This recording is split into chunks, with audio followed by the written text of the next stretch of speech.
ரஹ்மான் ரஹீம். ஏக இறைவனின் சாந்தியும் சமாதானமும் நம் அனைவரின் மீதும் உண்டாவதாக. எல்லா புகழும் இறைவன் ஒருவனுக்கே.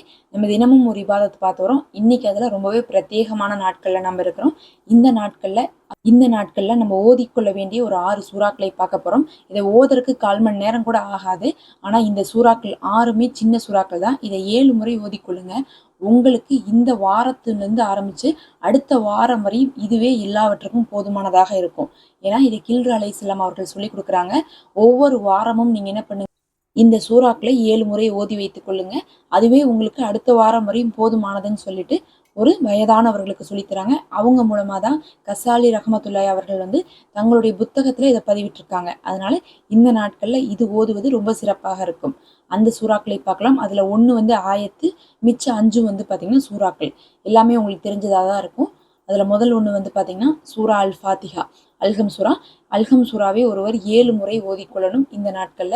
அப்படி நம்ம ஓதுறதுனால முதல்ல இந்த சூறாவுடைய பலனாக அல்லாஹு நமக்கு எந்த தேவையை கேட்டாலும் மறுக்காமல் கொடுக்கிறேன்னு சொல்லி வாக்குறுதி கொடுத்திருக்கான். இன்னும் நம்மளோடு உரையாடக்கூடிய சூறாவாக இந்த ஒரு சூறா நமக்கு இருக்குது. அதனால இந்த சூறாவை இந்த நாட்கள்ல ஓதி வைப்பது, தினமும் ஒரு நாளைக்கு ஒரு முறை அப்படிங்கிற மாதிரி 7 நாட்களுக்கு 7 முறை நம்ம ஓதும் போது பலன் கிடைச்சிரும். 7 நாட்களுக்கும் சேர்த்து 7 முறை ஓதும் போது நமக்கு அந்த ஒரு வாரத்துக்குமே இதுவே அல்லாஹ்விடத்துல இருந்து பதில் பெற்று தரக்கூடியதாக இருக்கும். அடுத்து பாத்தீங்கன்னா ஆயத்துல் குர்சி. இது ஒரு ஆயத்து தான், சூறா கிடையாது.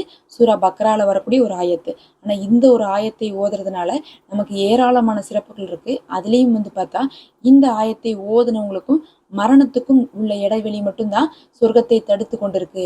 அவர்கள் மரணிச்சிட்டாங்கன்னா நேரடியாக சொர்க்கத்துக்கு போவாங்கன்னு நபி அவர்கள் சொல்லியிருக்காங்க. எல்லாத்துக்கும் மேல நம்மளை ஷைத்தான் வழி கெடுக்கிறான், நப்சு வழி கெடுக்குதுன்னா இந்த சூறாக்கள் அந்த மாதிரி வழிகெடுத்துல இருந்து நம்மளை காப்பாற்றக்கூடியதா இருக்கு. அதனால இந்த சூறாவை ஓதுங்க. அல்லாஹுடைய வல்லமையை பறைசாட்டக்கூடியதாக இந்த ஒரு ஆயத்து இருக்கு. இதை 7 முறை ஓதிக்கொள்ளணும். மூன்றாவது பாத்தீங்கன்னா குல்லாவது பிரபில். மூன்றாவது பாத்தீங்கன்னா சூரா இக்லாஸ், அதாவது குல்ஹு வல்லாஹு அஹது சூறா ஓதுறோம். இந்த சூறா பாத்தீங்கன்னா அல்லாஹுடைய சிஃபத்தை சொல்லக்கூடியதாகவும் இருக்கு. அல்லாஹுவிற்கு மிகவும் பிடித்ததா இருக்கு. இந்த சூறாவை அதிகமா ஓதுவதே சிறப்பானது. அதுவும் இந்த மாதத்துல ஓதுறது இன்னும் ரொம்ப சிறப்பானது. இந்த நாட்கள்ல ஓதுறது இன்னும் ரொம்ப சிறப்பானது.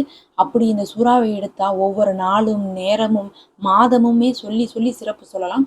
அந்த அளவுக்கு எல்லா நாட்கள்லயும் குரான்ல இருக்கக்கூடிய ஒரு விஷயத்தை கொண்டு நம்ம அலங்கரிக்கணும்னா அது இந்த சூறாவுக்கு தான் பொருந்தும். அந்த அளவுக்கு அல்லாஹு இதற்கு பலனை கொடுவாக்கள் ஏற்கப்படும், சொர்க்கம் உறுதியாகும், நன்மைகள் வாரி வழங்கப்படும், நம்முடைய நிலைமைகள் எல்லாம் சீராக்கப்படும். அதனால இந்த சூறாவை 7 முறை ஓதிக்கொள்ளுங்க. அடுத்து குல் அவுது பிரபின் நாஸ் சூறா, அதாவது அன்னாஸ். அன்னாஸ்னாவே மனிதர்களால ஏராளமான கெடுதல்களை நம்ம வாழ்க்கையில பார்த்துட்டு தான் இருக்கிறோம். நேரடியா கெடுதல் பண்றாங்க, மறைமுகமா கெடுதல் பண்றாங்க, பத்தாதுக்கு கண்ணு வச்சு பொறாமப்பட்டு போட்டி போட்டே நம்மள்ட்ட கெடுதல் பண்றாங்க. அப்படி பார்க்கும்போது மனிதர்கள் கெடுதல் செஞ்சுக்கிட்டே இருக்கிறாங்க. ஜின்களும் அப்படிதான். அந்த மாதிரி பார்க்கும்போது அவங்களுடைய கெடுதல்கள்ல இருந்து நபி அவர்கள் பாதுகாப்பு கேட்காம இருந்ததே இல்லை. நம்ம இன்னைக்கு இதை ஓதும் போது அடுத்த ஒரு 7 நாட்களுமே இந்த மாதிரியான எல்லா கெடுதல்ல இருந்தும் நம்ம பாதுகாக்கப்படுறோம். அதுலயும் நம்ம ரமலான் நாள்ல இருக்கிறோம். நபி அவர்கள் சொன்னாங்க, உங்களிடத்துல மனிதர்கள் கெடுதல் செய்ய வந்தாங்க, சண்டை போட வந்தாங்கன்னா நீங்க சொல்லுங்க, நான் நோம்பாளியாக இருக்கிறேன்னு சொல்லுங்க அப்படின்னாங்க. அந்த அளவுக்கு மனிதர்களிடத்துல இந்த நாட்கள்ல கெடுதல் செய்யறதுல இருந்து விலகி கொள்வது கூட அவசியமான நாட்களாக இருக்கு. ஏன்னா இதெல்லாம் ரஹ்மத்தான நாட்கள். இந்த நாட்கள்ல சண்டை போடுறது, அடுத்தவங்களை பத்தி பேசுறது, நினைக்கிறது, கெடுதல் செய்யறதெல்லாம் நமக்கும் தடுக்கப்பட்டிருக்கு. அப்படி மத்தவங்க செஞ்சாலும் நாம விலகி கொள்ளணும். இந்த சூறா ஓதுனீங்கன்னா அப்படியான கெடுதல்ல இருந்து உங்களுக்கு பாதுகாப்பு கிடைக்கும். அதிகமா அவங்கனாலதான் அடுத்தவங்கனாலதான் நம்ம பாவம் செஞ்சுட்டு இருக்கோம். அதனால அந்த ஒரு நிலைமை நமக்கு வராம இருக்கும். அப்ப இதை 7 முறை ஓதிக்குங்க. அடுத்தது ஃபலக் சூறா, குல் அவுது பிரபில் ஃபலக்கு.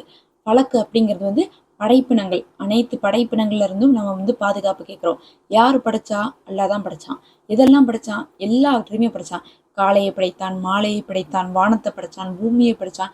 அந்த மாதிரி அல்லாஹ் படைச்ச எல்லாத்தையுமே விட்டு நம்ம பாதுகாப்பு கேட்கக்கூடியதாக இந்த சூறா இருக்கும். இதை ஓதுறதுனால அல்லாஹுடைய படைப்பினங்களால வரக்கூடிய தீங்குகள்ல இருந்து நம்ம பாதுகாக்கப்படுவோம். ஏன்னா வானத்திலிருந்து எத்தனையோ தீங்குகள் நம்மளை நோக்கி வருது, பூமியிலிருந்து எத்தனையோ தீங்குகள் வந்துட்டு இருக்கு, எவ்வளவோ நோய் இருந்துட்டு இருக்கு, எவ்வளவோ கஷ்டங்கள் இருந்துட்டு இருக்கு. அனைத்துமே இந்த சூறா ஓதுனா கட்டுப்படுத்தப்படும். அதனால இதை ஓதி வைங்க. 7 நாட்களுக்கும் உங்களுக்கு எந்த ஒரு ஆபத்தும் இருக்காது. பாதுகாப்பாக நீங்களும் உங்க குடும்பமும் இருப்பீங்க. அப்ப கடைசியாக இதை முடிச்சுட்டு அடுத்து கடைசியாக பாத்தீங்கன்னா குல் யா அய்யுஹல் காஃபிரூன சூறா.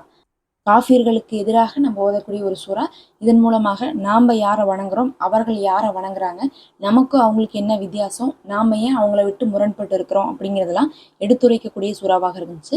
ரொம்ப முக்கியமாக அப்போ வந்து பார்த்திங்கன்னா மக்கத்து காஃபிர்களுக்கு அந்த வித்தியாசத்தை சொல்லக்கூடியதாக இந்த ஒரு சூறா வந்து இருந்துச்சு. இந்த சூறாவும் ரொம்ப சிறப்புக்குரிய சூறா. எல்லாருமே குல் சூறாவை ஓதிட்டு இதை விட்டுறோம். ஆனால் இதுவும் சிறப்புக்குரிய சூறா. இந்த சூறாவையும் 7 முறை ஓதிக்குங்க.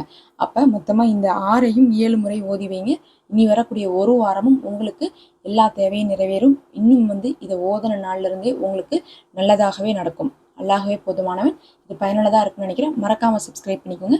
இந்த வீடியோக்கு ஒரு லைக் கொடுங்க. அஸ்ஸலாமு அலைக்கும் வரஹ்மத்துல்லாஹ்.